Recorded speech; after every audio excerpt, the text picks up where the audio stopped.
Hello बच्चों, कैसे हैं आप लोग। आई होप कि आप लोग अच्छे होंगे और आप सबकी पढ़ाई भी अच्छी चल रही होगी।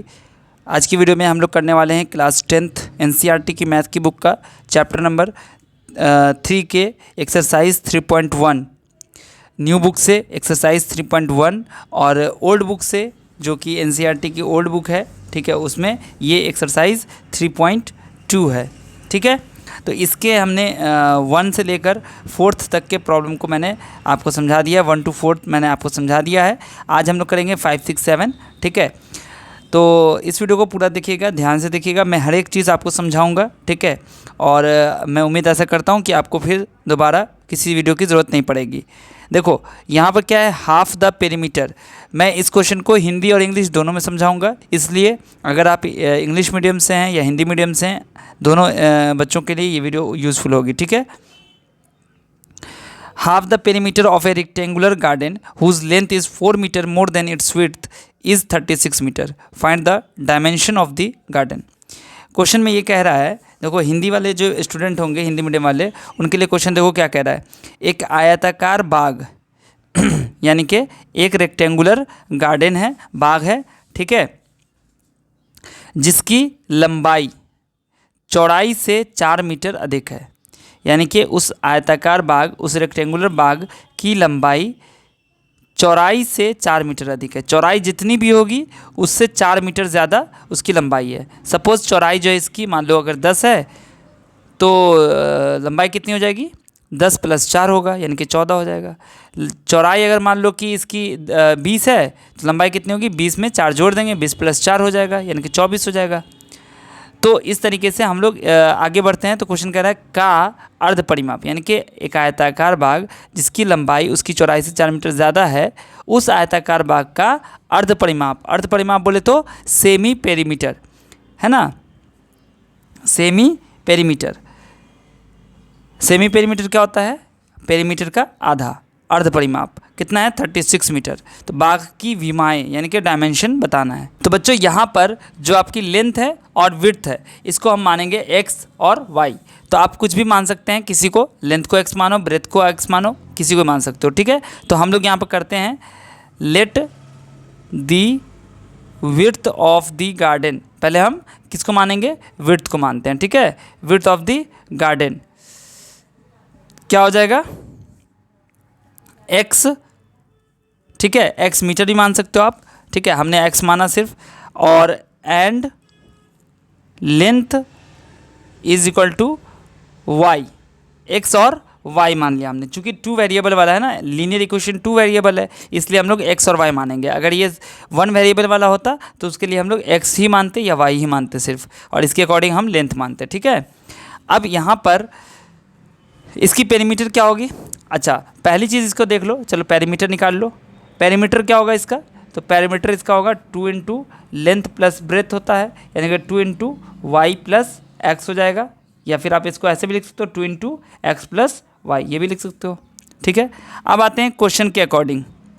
तो क्वेश्चन के अकॉर्डिंग क्या है, यहाँ पर लिखो अकॉर्डिंग टू प्रॉब्लम। प्रॉब्लम के अकॉर्डिंग क्या है, तो कहते हैं लंबाई उसकी चौड़ाई से 4 मीटर ज़्यादा है, उसकी लंबाई विड्थ से 4 मीटर ज़्यादा है। इसका मतलब क्या हो गया कि जो लंबाई है ना y, ये क्या है, तो उसकी विड्थ से 4 मीटर ज़्यादा। उसकी विड्थ कितनी है, x, इससे 4 मीटर ज़्यादा। तो अब हम क्या करेंगे, इस y को इधर लेंगे और इस 4 को इधर रख देंगे। तो जब ये y इधर आएगा तो प्लस की जगह इधर आके माइनस में हो जाएगा, और ये 4 जब इधर आएगा तो प्लस की जगह माइनस हो जाएगा, यानी कि -4 बराबर x - y। अब इसको सीधा करके लिख लीजिए, x - y = -4। ये हो गया इक्वेशन नंबर 1। इसके बाद जो आगे स्टेप कहता है कि इसका हाफ पेरीमीटर, यानी कि हाफ द पेरीमीटर जो है ना वो 36 मीटर है। तो पेरीमीटर तो हमारे पास ये है, तो पेरीमीटर का आधा क्या हो जाएगा, 2x + y, ये आपका पेरीमीटर हो गया। इसका आधा क्या है, तो 36 है। तो 2 से 2 कैंसिल हो जाएगा, 2 × 2, अब बचेगा क्या, x + y = 36। ये आपका इक्वेशन सेकेंड हो गया। ठीक है, अब आपको करना क्या है, तो x - y = -4 है ना, और x + y = 36, इस दोनों के लिए आपको टेबल बनाना है। ठीक है, तो मैंने आपको इसके लिए बताया है कैसे आपको इक्वेशन के लिए आपको टेबल बनाना है, ठीक है। चलो यहाँ पर मैं आपको टेबल बनाता हूँ इसका, ठीक है। ये आपका टेबल बनाना है और इसमें आपको 2 या 3 वैल्यू रखना है, ठीक है। आप 2 से भी काम कर सकते हो या आप चाहो तो 3 वैल्यूज़ भी आप x और y की मान सकते हैं, ठीक है। x y, अब यहाँ से देखो x माइनस वाई बराबर -4 है। आपको x या y की कोई अपने से वैल्यू पुट कर लेनी है, कुछ भी अपनी मर्ज़ी से वैल्यू पुट कर लेना है, ठीक है। तो यहाँ पर अगर हम देखें तो x को इधर ही हम छोड़ते हैं, ठीक है। तो बचेगा क्या आपका, इधर y जाएगा ना, तो प्लस में हो जाएगा, यानी कि y -4 हो जाएगा, ठीक है। तो अब यहाँ पे इससे क्या फ़ायदा होगा कि y की वैल्यू हम मानेंगे और x की वैल्यू हमें निकल जाएगी। जो भी y की वैल्यू मानेंगे उसको यहाँ पुट करेंगे, उसमें से 4 माइनस करके x की वैल्यू निकाल लेंगे। तो मान लो कि यहाँ पर y बराबर हमने माना, y बराबर 4 माना, ठीक है। तो x बराबर क्या हो जाएगा, 4 - 4 यानी कि 0। तो यहाँ 4 लिखिए, यहाँ 0 लिखिए, ठीक है। इसके बाद हम मान लेते हैं y बराबर इफ़, या फिर लेट भी लिख सकते हो, y बराबर इफ़ y बराबर अपनी मर्ज़ी से ले लीजिए 8। तो x बराबर क्या हो जाएगा, 8 - 4 यानी कि ये 4 हो जाएगा। तो इसको 8 मानेंगे तो ये 4 हो जाएगा। इसके बाद आप चाहो तो और भी ले सकते हो, देखो यहाँ पर हम लिख रहे हैं जगह खाली, इस वजह से आप इधर भी लिख सकते हो, कोई दिक्कत नहीं है। इफ़ x बराबर हम y बराबर अगर हम मानते हैं, सपोज दैट 16 मानते हैं, तो x बराबर क्या हो जाएगा, देखो x की वैल्यू क्या है, y -4 यानी कि 16 - 4 यानी कि 12 हो जाएगा।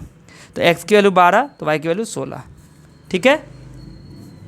अब इसके बाद आपको क्या करना है, जो आपका दूसरा इक्वेशन है x + y बराबर 36। तो यहाँ से x की वैल्यू क्या आ जाएगी, x की वैल्यू आ जाएगी 36 - y। इस y को इधर कर दिया मैंने, ठीक है, प्लस में था तो 36 के पास आ जाएगा और माइनस में हो जाएगा, ठीक है। तो ये मैंने कर दिया। अब यहाँ पर फिर आपको एक टेबल बनाना है, ठीक है, और इस टेबल में आपको वैल्यूज़ 3 या 2, आप 2 भी रख सकते हो, 3 भी रख सकते हो, कोई दिक्कत नहीं है। एक्स वाई की आपको वैल्यू माननी है। तो सबसे पहले हम क्या करेंगे, इसमें y की वैल्यू मानेंगे। If y is equal to suppose that यहाँ पर हमने लिया 36, या 36 नहीं भी ले सकते हो, आप अपनी मर्ज़ी से कुछ भी ले लो। जैसे हमने ले लिया 5, मतलब आप यहाँ पर अपनी मर्ज़ी से कुछ भी ले सकते हो। मान लो हमने लिया y इज इक्वल टू 16, तो x की वैल्यू क्या हो जाएगी, x की वैल्यू हो जाएगी 36 - 16 यानी कि 20 हो जाएगी। तो यहाँ 20 डालेंगे, यहाँ 16 डालेंगे। इसी तरीके से अगर हम y की वैल्यू लेते हैं, सपोज दैट यहाँ पर अपनी मर्ज़ी से कुछ भी आप ले सकते हो। हमने अगर यहाँ पर 0 ले लिया, ठीक है, तो x की वैल्यू क्या हो जाएगी, x या 10 ले लो, 10 भी ले सकते हो। 10 ले लिया y की वैल्यू, तो x की वैल्यू हो जाएगी 36 - 10 यानी कि 26 हो जाएगी। इसी तरीके से अगर y की वैल्यू हम 20 मानते हैं, y की वैल्यू अगर हम 20 मानते हैं, तो x की वैल्यू क्या हो जाएगी, यहाँ देखो 36 - 20 यानी कि 16। तो x की वैल्यू 16 ले लो और इसकी y की 20 हो गई। और यहाँ पे y की वैल्यू अगर तुमने 10 रखा है तो x की वैल्यू 26 आ जाएगी। देखो यहाँ से मैंने क्या किया, 3 वैल्यूज़ इसकी और 3 वैल्यूज़ इसकी निकाल लिया। अब आपको ग्राफ पे आ जाना है, ठीक है। यहाँ पर जब ग्राफ बनाने चलिएगा ना, तो आपको ये वैल्यूज़ देख लेना है कि इसमें x की और y की सबसे बड़ी वैल्यू कितनी है। तो यहाँ पर देखो x की और y की, जो x की वैल्यू है वो बड़ी वाली 26 है ना, और y की जो वैल्यू है वो सबसे बड़ी 20 है। तो आपको इसी तरीके से लेना है। तो हम क्या करेंगे, ग्राफ बनाएंगे। तो ग्राफ बनाने के लिए आपको क्या करना है, पहले आपको y एक्सिस ले लेना है, इधर आपको x एक्सिस ले लेना है।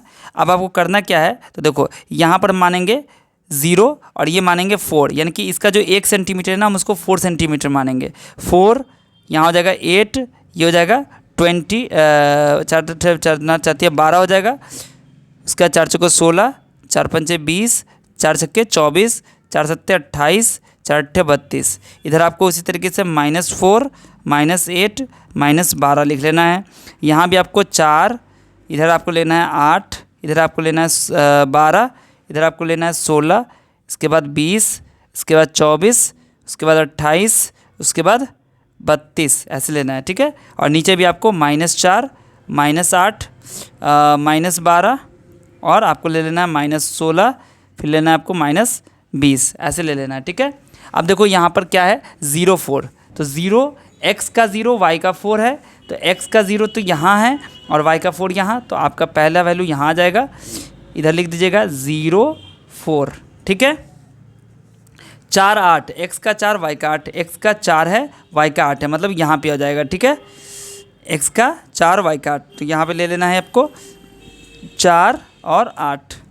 उसके बाद आपको 12 16 है, तो एक्स का 12 वाई का 16, तो यहाँ पे आ जाएगा। ठीक है, 12 16। ठीक है, और आपको क्या करना है, इसको मिला देना है। ठीक है, इसको आपको यहाँ से इस तरीके से स्केल से आपको मिला देना है। ठीक है, इस तरीके से। अब आपको करना क्या, दूसरे टेबल के लिए दूसरे इक्वेशन के लिए निकालना है। तो क्या हो जाएगा 20 16, तो x का 20 y का 16, यानी कि यहाँ पे आपका आ जाएगा, देखो इधर से 20 के इधर से चलो, इधर से 16, जहाँ पे मिल जाएगा वहाँ पे पॉइंट डाल दो, 20 16। इसके बाद आपका क्या है 26 10, तो 26 आपका कहाँ है, देखो 24 है और यहाँ 28 है, तो बीच में कितना हो गया 24 2 26 2 28, यानी कि यहाँ पर आपका 26 हो जाएगा। 26 और 10, तो इधर से 26 हो गया, इधर से 10 10 कहाँ हो जाएगा 8 2 10, यानी कि यहाँ पे आपका आ जाएगा ये हो जाएगा आपका 26 10। इसके बाद आपका 16 20, तो 16 कहाँ है यहाँ और 20 कहाँ है यहाँ, यानी कि ये आपका आ जाएगा यहाँ, देखो यहाँ ये कितना आपका 16 और 20। जब इसको मिलाओगे आप, देखो कौन कौन सा है 20 16 20 16 20 16 26 10 और 16 20। इसको जब आप मिलाओगे ऐसे, ये चूँकि हम स्केल से भी नहीं मिला रहे हैं, ठीक है, आप इसको स्केल से मिलाओगे, तो जब आप इसको मिलाओगे तो देखोगे कि ये यहाँ पे कट रहा है। ठीक है, यहाँ पे जो कट रहा है ना, इसका मतलब यही पॉइंट क्या है, इसका इंटरसेक्शन पॉइंट है और यही इसका सॉल्यूशन है। मतलब ये हुआ कि जो आपका आंसर हो जाएगा वो कितना हो जाएगा x ये कितना पे है, ये है 20 पर, तो x आपका 20 हो गया और y कितना है आपका x आपका 16 हो गया, 16 x आपका 16 हो गया और y आपका 20 हो गया। तो हमने x किसको माना था, आपको याद है, देखिए हमने क्या माना था, विड्थ को x माना था, तो यानी कि विड्थ आपका हो जाएगा 16 मीटर और y माना था लेंथ को, तो लेंथ हो जाएगी आपकी 20 मीटर। ये हो गया, आपको इक्वेशन बना दिया यहाँ पर। तो आपको करना क्या है, यहाँ पर एक इसको थोड़ा सा आगे बढ़ा दीजिएगा, इसको तीर लगा दीजिएगा यहाँ पर, इसको भी आगे बढ़ा के एक तीर लगा दीजिएगा, यहाँ भी आपको आगे थोड़ा सा करके एक तीर यहाँ, और इसको भी थोड़ा सा नीचे करके यहाँ पे एक तीर लगा दीजिएगा। और यहाँ पर आप लिख दीजिएगा इक्वेशन का नाम, जो इस इक्वेशन का ये है। तो मान लो हमने यहाँ पर लिख दिया y इज इक्वल टू क्या था आपका इक्वेशन, x माइनस वाई बराबर -4, तो इसको लिख दीजिएगा आप x माइनस, ये पहले इक्वेशन के लिए है, तो x माइनस वाई बराबर -4, यहाँ पे लिख दीजिएगा x माइनस वाई बराबर -4, और उसका दूसरा x प्लस वाई बराबर 36, तो इसका लिख दीजिएगा x प्लस वाई बराबर कितना हो जाएगा 36। ठीक है, इस तरीके से, और सारे पॉइंट को मैंने लिख दिया। ठीक है, तो आपका जो 5वां क्वेश्चन था वो सॉल्व हो गया है। छठा क्वेश्चन में क्या है, आपको right another linear equation two variables such that geometrical representation of the pair is so formed intersecting parallel और कोइंसिडेंट। तो यहाँ पर आपको कुछ करना नहीं है, बस आपको अपनी मर्जी से कोई इक्वेशन लिख देना है। ठीक है, यहाँ पर क्या है, आपको इक्वेशन दिया गया 2x प्लस 3y माइनस 8 बराबर 0। तो आपको पहला जो है ना इंटरसेक्टिंग लाइन बनाने के लिए कौन सा इक्वेशन चाहिए, तो इंटरसेक्टिंग लाइन कब होती है, जब हमारी a1/a2 is not equal to b1/b2 हो, तभी तो होगा। तो यहाँ पर तो a1 आपका क्या है, a1 आपका 2 है, b1 आपका 3 है और c1 आपका -8 है। तो a2 को क्या होना चाहिए, 2 नहीं होना चाहिए, या कुछ भी हो जाए। तो a1 a2 अपनी मर्ज़ी से आप ले लो। ठीक है, मान लो हमने लिया a1/a2, यहाँ पर 2 मान लो सपोज दैट हमने 3 ले लिया। ठीक है, तो ये आपका एक रेशियो हो गया, और b1/b2 आपको निकालना है, तो 3 हम मान लो 2 ले लेते हैं। ठीक है, क्योंकि ये दोनों बराबर नहीं होना चाहिए था, ये अपनी मर्ज़ी से आपको रखना है। तो 2/3 और 3/2 कर दिया। तो इसका मतलब क्या हो गया कि जो हमारा इक्वेशन यानी कि a2 आपका क्या हो जाएगा 3 और b2 आपका 2 हो गया, और c1 अपनी मर्जी, c2 आप कुछ भी रख लीजिए। ठीक है, तो यहाँ पर आपका हो गया ना a1/a2 is not equal to b1/b2। तो सेकेंड इक्वेशन क्या हो जाएगा, सेकेंड इक्वेशन आप लिख दिया सेकेंड, यहाँ पर लिख दिया second equation, second linear equation is equal to कितना हो जाएगा, ये हो जाएगा आपका 3x प्लस 2y, यहाँ पर c2 आप कुछ भी मान लो अपनी मर्ज़ी से, मान लो -7 बराबर 0। ये हो गया आपका इक्वेशन। दूसरा में क्या कहता है कि पैरेलल लाइन हो, तो पैरेलल लाइन के लिए क्या होता है, पैरेलल लाइन के लिए कौन सी नेसेसरी कंडीशन है, पैरेलल लाइंस के लिए पैरेलल लाइंस के लिए कंडीशन होती है A1/A2 is equal to B1/B2 is not equal to C1/C2। तो आपको क्या करना है, A1/A2 का रेशियो B1/B2 के रेशियो के बराबर रखना है। ठीक है, तो A1 कितना है आपका, A1 आपका 2 है। A1/A2 में आपको क्या करना है, 2/A2 अगर आप 4 रखते हो तो क्या हो जाएगा, 1/2 हो जाएगा। ठीक है, अपनी मर्ज़ी से ये 2 रखना है।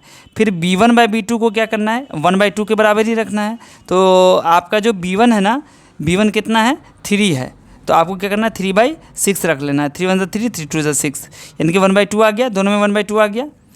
अब इसके बाद आपको C1/C2 जो करना है ना आपको, ये आपको अलग रखना है। यानी कि C1 यहाँ पर कितना, -8। तो आपको यहाँ पर 16 नहीं रख देना है या -16 नहीं रखना है, आपको यहाँ पर रख देना है सपोज 10 रख देना है। ठीक है, 10 रख दिया। तो ये जो इसका जो रेशियो होगा 4 दूनी 8, 5 दूनी 10, यानी कि -4/5। तो देखो A1 1/2, A1/A2 1/2, B1/B2 1/2 और C1/C2 -4/5। तो आप यहाँ पर क्या लिखिएगा कि चूँकि यहाँ पर आपका जो है ना, so A1/A2 is equal to B1/B2 is not equal to C1/C2, इसलिए ठीक है हमारा जो इक्वेशन बना वो क्या हो गया, यहाँ पर लीजिए second equation is equal to, दूसरा इक्वेशन कौन बना, तो आपका A2 कितना है, 2x प्लस, ठीक है, B2 कितना है, B2 आपका कितना है, 6, 2 नहीं लिखिएगा 4 लिखिएगा। ठीक है, 4x प्लस 6y और यहाँ पर 10 बराबर 0, ये आपका दूसरा इक्वेशन बन गया। ठीक है, इसी तरीके से आपको बनाना है। इसके बाद आपका जो है कोइंसिडेंट, तीसरा में क्या है, कोइंसिडेंट लाइंस है, कोइंसिडेंट लाइंस है। ठीक है, तो कोइंसिडेंट लाइंस के लिए क्या होता है, A1/A2 is equal to B1/B2 is equal to C1/C2। तो हम क्या करेंगे, A1 हमारा 2 हो गया, तो A2 अपनी मर्ज़ी से आपको रखना है। तो यहाँ पर रख लीजिए 4, B1 आपको 3 दिया हुआ है, B2 आपका कितना है, 6 रख लीजिए, तो 1/2 हो जाएगा, ये 1/2 हो जाएगा, यहाँ भी 1/2 हो गया, 1/2 हो गया, और -8 है तो यहाँ पर -16 रख लीजिए, तो माइनस माइनस कैंसिल, 1/2 आ गया। यानी कि A2 आपका कितना हो गया, A2 आपका कितना हो गया, 4, B2 आपका कितना हो गया, 6, C2 आपका कितना हो गया, 16, -16। तो आपका इक्वेशन क्या बन जाएगा, 4x प्लस 6y माइनस 16 बराबर 0, ये आपका इक्वेशन बन गया। इसके बाद आपका क्या है, सातवां क्वेश्चन देखो मैं समझा देता हूँ। ड्रॉ द ग्राफ, आपको क्या करना है, 2 इक्वेशन यहाँ पर दिया गया। ठीक है, x माइनस वाई प्लस 1 बराबर 0 और आपका दिया गया 3x प्लस 2y माइनस 12 बराबर 0। 2 इक्वेशन हो गया आपके पास। करना क्या आपको, यहाँ पर आपको इसका ग्राफ ड्रॉ करना है। ठीक है, क्या करना है, यहाँ पर ग्राफ ड्रॉ करना है, जैसे आप करते हो, जैसे मैंने आपको इस क्वेश्चन में 5वां क्वेश्चन बताया है ग्राफ कैसे ड्रॉ किया है, सेम वैसे ही करना है। मैं आप चाहोगे तो मैं इसका जो है वैल्यू बता देता हूँ कि सारा चीज़ कर लोगे आप अपने हिसाब से। देखो मैं यहाँ पर इसके लिए वैल्यूज़ बता देता हूँ, आप उसे ग्राफ ड्रॉ कर लेना। एक्स वाई, तो यहाँ पर आप रख लोगे पहले इक्वेशन के लिए, मतलब जो आपका पहला इक्वेशन कौन सा है, x माइनस वाई प्लस 1 बराबर 0। तो इसके लिए जब आप करोगे तो क्या हो जाएगा, यहाँ पर 0 1 1 2 और 3 3 रख लेना। ठीक है, ये। और दूसरे इक्वेशन के लिए यहाँ पर मैं लिख देता हूँ, आपको टेबल बना देता हूँ। इसमें आपके अपनी मर्ज़ी से कुछ भी रख सकते हो, एक्स वाई की वैल्यू आप रख लेना यहाँ पर 4 0 3 2 3 और 0 6। इसके बाद आपको ग्राफ कॉपी पर ग्राफ ड्रॉ कर लेना। ठीक है, जब ग्राफ ड्रॉ करोगे ना तो आपका ग्राफ जो है इस तरीके से ड्रॉ हो जाएगा। देखो ये हम रफली बना रहे हैं। ठीक है, यहाँ पर आप जब आपको दिक्कत होगी तो आप बताइएगा, मैं इसका बना दूंगा। ठीक है, देखो एक इक्वेशन जो होगा आपका, उसमें जब आप ड्रॉ करोगे 3 इसके लिए x माइनस जो आपका ये वाला है ना, x माइनस वाई प्लस 1, इसके लिए जब ड्रॉ करोगे तो आपका इस तरीके से जाएगा। मान लो यहाँ पर 1 है ना, तो ऐसे जाएगा, ये यहाँ पर ये है ना ऐसे, तो ये इस तरीके से जाएगा, इस तरीके से जाएगा। ठीक है, और दूसरा जो लाइन इसके लिए ड्रॉ करोगे तो वो आपका सपोज दैट ऐसे जाएगा, यहाँ से इस तरीके से जाएगा। ठीक है, इस तरीके से जाएगा। ठीक है, इस तरीके से जाएगा। तो यहाँ पर मान लो आपका जो जाएगा वो 4 0, ये है ना 4 0, ये यहाँ पे होगा 4 0, और ये जो आपका ये हो जाएगा 2 3 पे इंटरसेक्ट करेगा, क्योंकि दोनों मिल रहा है तो 2 3 पे हो जाएगा। और ये जो आपका ये यहाँ पर -1 पे जाके ये इंटरसेक्ट करेगा, तो ये 0 होगा, यानी कि x का -1 है और y का 0 है। तो आपको क्या करना है, इसका कोऑर्डिनेट बताना है। तो x एक्सिस पर कहाँ कहाँ पे कट रही है, तो -1 0 हो जाएगा और 4 0 हो जाएगा। ठीक है, तो ट्रायंगल का व्हाट इज कौन सा हो गया, तो एक हो जाएगा -1 0, एक हो जाएगा आपका 4 0 और एक हो जाएगा 2 3। ये आपका क्या हो जाएगा, वर्टिसेस ऑफ ट्रायंगल हो जाएंगे। ठीक है, तो आपका जो 7वां क्वेश्चन था वो भी सॉल्व कर दिया मैंने। अब इसके बाद आपको एक्सरसाइज 3.2 जो है यानी कि 3.3 जो ओल्ड बुक है उससे हम लोग अगली वीडियो में करेंगे। ठीक है, आई होप कि ये वीडियो आपको अच्छे से समझ में आ गई होगी जो भी मैंने बताया। अगर आपको कहीं दिक्कत है तो आप बताइएगा, उसके लिए फिर मैं अलग वीडियो बनाऊंगा। ठीक है, चलिए मिलता हूँ फिर आपसे अगली वीडियो में, तब तक आप सब अपना ध्यान रखिए। वीडियो देखने के लिए आप सभी बच्चों का बहुत बहुत शुक्रिया।